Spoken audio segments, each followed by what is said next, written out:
Dieu nous dit dans ce passage, et je sais que vous le connaissez tous, que la langue, nos paroles, peuvent transporter de la vie ou elles peuvent transporter de la mort. Beaucoup de choses que nous avons dites sont la raison pour laquelle certains de nos projets, nos foyers, nos maisons peuvent être en train d'être brisés. Ou certaines entreprises peuvent être en train de fermer. Pas parce que les démons sont venus entrer dans le projet, mais à cause des choses qui sortent de tes lèvres.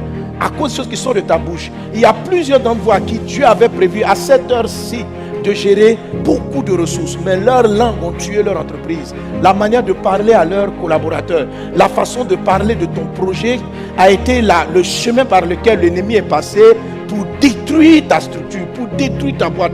Ne sous-estimez pas les choses que Dieu dit. Dieu dit, ma fille, mon fils, sur ta langue, il y a un pouvoir. Ça peut créer de la vie ou ça peut créer de la mort. Proverbe chapitre 11, verset 11, la Bible dit, la ville s'élève par la bénédiction des hommes droits, mais elle est renversée par la bouche des méchants. Donc la bouche renverse. La bouche renverse des foyers. Dans le livre de Proverbes chapitre 5 et dans plusieurs proverbes, Dieu dit qu'une femme qui se met en colère, par exemple, renverse sa maison. Elle chasse son mari de la maison. Peut-être que ton foyer ne va pas bien aujourd'hui. Peut-être que jusqu'à présent, tu n'étais pas marié. À cause de ta langue, tu as tué la capacité de ton mariage. Et tu vois, je viens te donner des sujets qui est très important. Comment est-ce que tu vas contrôler cela? Et je déclare dans le nom de Jésus, si tu fais les choses que Dieu dit, toutes les paroles que tu as données sous l'effet de la colère, tout ce que ça détruit, Dieu va restaurer cela. Dieu va ramener cela. Alléluia. Alors, que suis-je en train de dire? Quand la Bible dit la vie et la mort sont au pouvoir de la langue, qu'est-ce qui peut amener la langue à dire des choses qui détruisent? La colère. La colère, tout ce que la Bible appelle la colère, c'est lorsqu'on parle sous l'effet de la colère qu'on dit des choses qui nous détruisent, qui détruisent notre maison. Je suis fatigué de ce foyer, je suis fatigué de ce foyer. Cette parole-là va faire que ton foyer va te fatiguer jusqu'à... et détruire ta maison. Mais pourquoi tu as dit ça? Pourquoi tu sors ces paroles? Je regrette ce mariage. Si j'avais l'occasion, pourquoi tu dis ça? Parce que tu es fâché.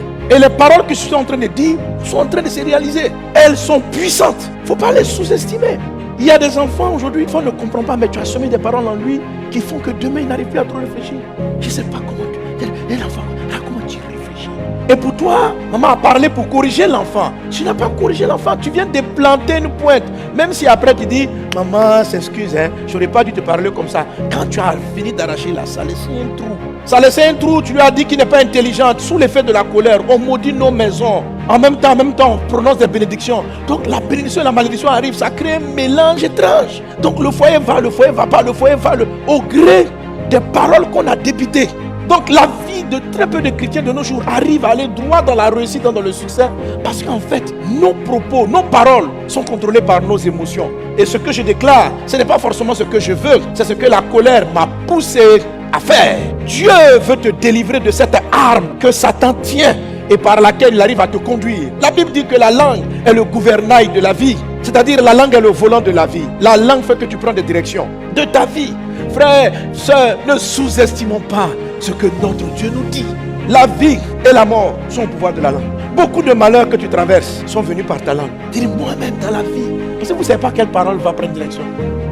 Si des enfants sont comme ça, moi je ne veux pas avoir d'enfants. Moi je ne veux pas avoir d'enfants. J'étais sous l'effet de la colère. Le diable a pris cette parole.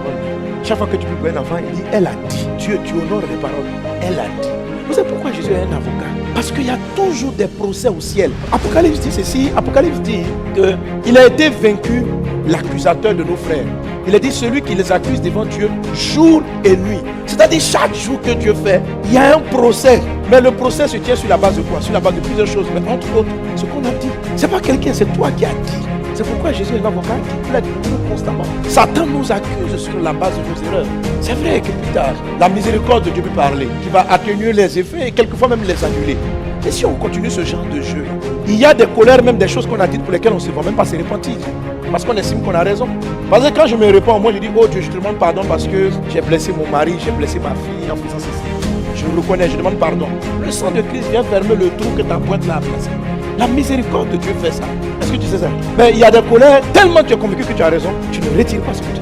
Nous-mêmes qui sommes là, nous sommes victimes des bonnes paroles ou nous sommes le résultat des bonnes paroles et des mauvaises paroles de nos parents. La confiance que nous avons en nous ou le manque de confiance que nous avons en nous, c'est souvent dû à des paroles de colère. Amen. Tu dois entrer dans cette victoire. toi là, de manière définitive. Amen. Et tu dois comprendre que le jour où ta bouche a glissé, qu'est-ce que tu dois faire? Est-ce qu'on est ensemble? Dis avec moi, Jésus, pardonne-moi, délivre-moi. Amen. Alors frère, je ne dis pas ça pour te juger, mais je prie Dieu, ta vie doit réussir. Tu ne peux pas échouer. Ne laisse pas ta langue être un instrument entre les mains du diable. Il ne faut pas que d'ici 5 ans, tu pleures. Les belles choses que Dieu a commencé à faire avec toi, il faut qu'il aille jusqu'à le terme. Et jusqu'à son terme, il faut que ça aille de gloire en gloire. Tu vas réussir, d'ailleurs tu vas réussir. Tu es condamné à réussir. Tu es condamné à aller loin. Si tu écoutes ces messages, tu iras loin. Dieu bâtira des grandes choses avec toi. Ta bouche va bâtir et ta bouche ne détruira pas.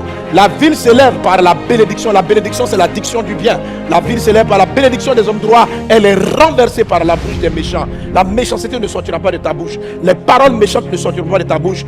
Ton foyer ne sera pas renversé par tes paroles, mais ton foyer sera bâti par tes paroles.